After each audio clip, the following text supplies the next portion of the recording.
This week's offering is a poem by the archdruid, Myrddin ap Dafydd, called CAWOD EIRA. It's very similar in theme to a song Jeff sings, a Tom Waits song, I Hope I Don't Fall in Love With You. It's about a brief encounter in a bar and the ramifications of that encounter as it travels. CAWOD EIRA. Hanner awr ar gornel glud y bar. Un neu ddau a'i llygaid braidd yn sgwar. Roeddwn unau wedi cael fy siar, pan hwyliodd hi mewn I mywyd I.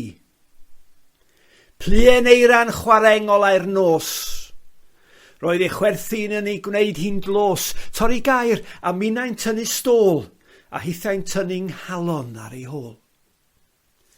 Dim ond cawod eira ar ddechrau Mawrth oedd hyn, ond wedi iddi ddisgyn yr oedd fy myd yn wyn. Daw eto wynt y meiriol a'r gwanwyn ddaw i'n cwrdd, ond mi fyddai i'n dal I wylio ôl ei thraed yn cerdded I ffwrdd. Wyddwn I ddim wrth bwyso ar y pren, y medrwn unau eto golli mhen. Wyddwn I ddim ei bod hi'n noson wen, nes hwyliodd hi mewn I mywyd I.